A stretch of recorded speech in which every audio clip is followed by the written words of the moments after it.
Hi there, Susan here. I'm a new rigid Heddle weaver, and I keep learning new things that I think would probably be helpful to other new weavers.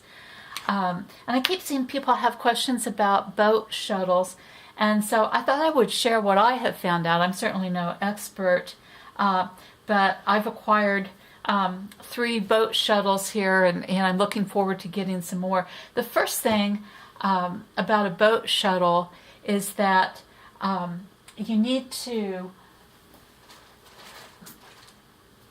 think about what you're weaving. It's not going to work for heavier warps or widely spaced warps, but something like a towel. The threads are thin and your warp is going to be closely spaced, and that's going to work with your boat shuttle. So if you're weaving with something like this is 5-2 cotton, this is 8-2 I can't remember what this is called, but if you're using fine threads, it works out great because you can wind a lot of thread on your bobbins, and so you wouldn't have to be changing all the time. I mean, it wouldn't really work to use a yarn like this with your boat shuttle because you just couldn't wind that much on your bobbin. You'd be constantly having to change it, and probably with this too you'd have a wider spaced warp. If your warp is too widely spaced, your shuttle's going to fall in between your threads. Now I double my threads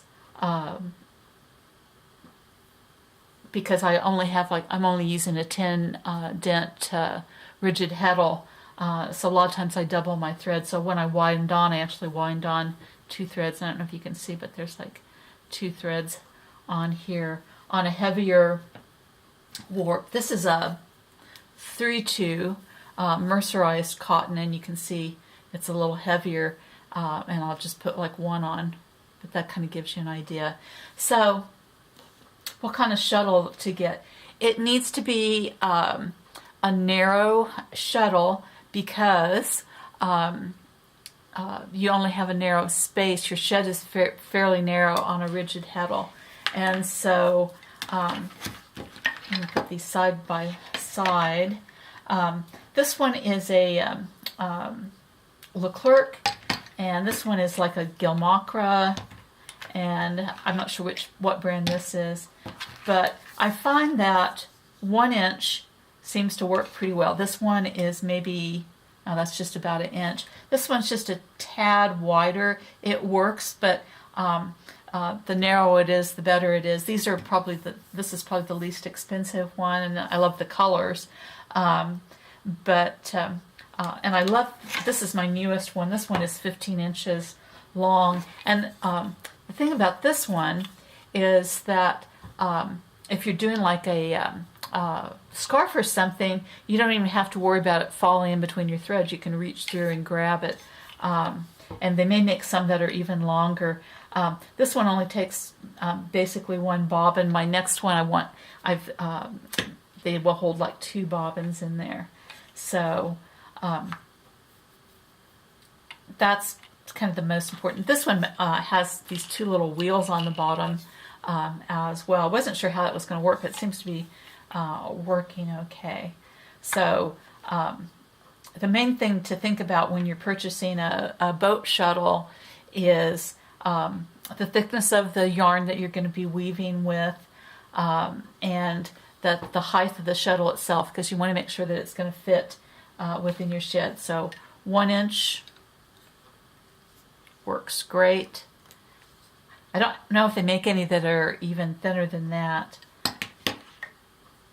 Then shuttles, I'm going to show you in just a second how I wind my shuttles, but of course you can purchase shuttles depending on your or bobbins, depending on what kind of shuttle you have, and they just slide in and out. Oh, one other thing, I've heard a lot of debate about which way your yarn should go through. For me, it seems like it works the best, at least in the shuttles that I have, if I have it unwind from the lower portion of the bobbin and then go through the little opening there. So for me, that seems like that works pretty well.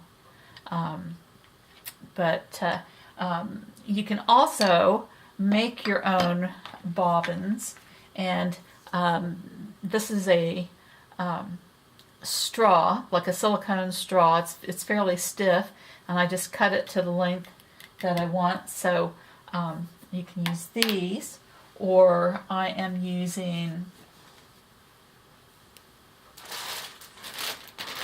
regular straws. You can get a lot of straws, and I just take and find a straw that I like and decide on what shuttle I want to use. So I can use a straw here, or I can use a straw here, and I just cut it to the length that I want, and then I'll wind on. And next thing is I'll show you how I wind my bobbins.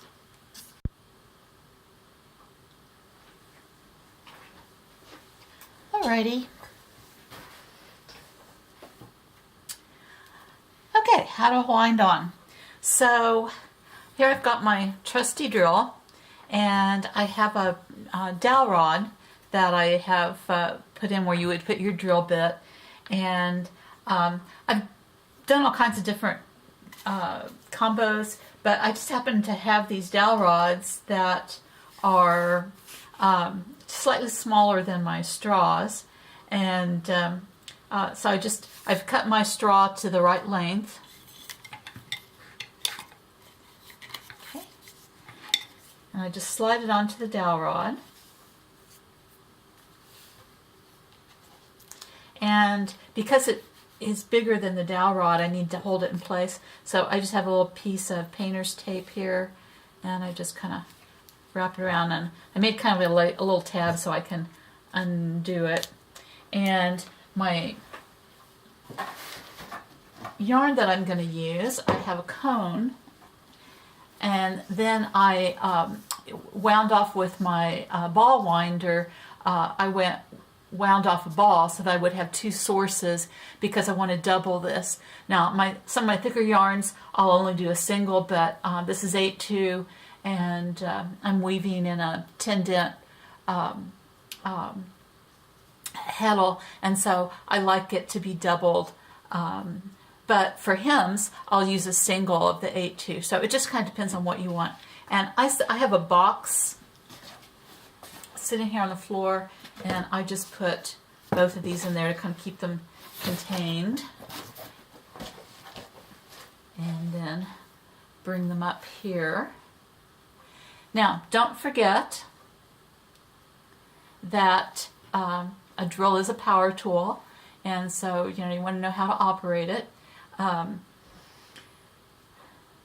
Don't get your hair caught up in it, and you don't want to get your finger tangled up in your thread, because you could get a really nasty cut like that. So just use some common sense. And then I just wrap the yarn a couple times around here so it will kind of hold when I start to wind on.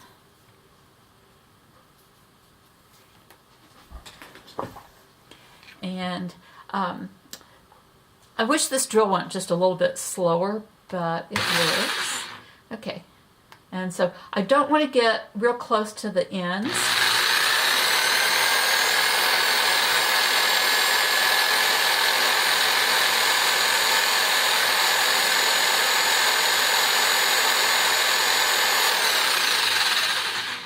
So I try and keep the thread going right next to each other as it winds on.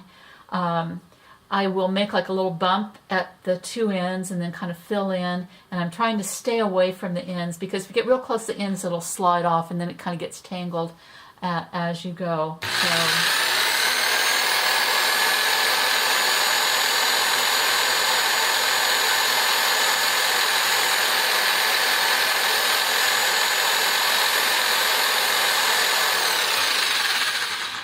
And that's all there is to it.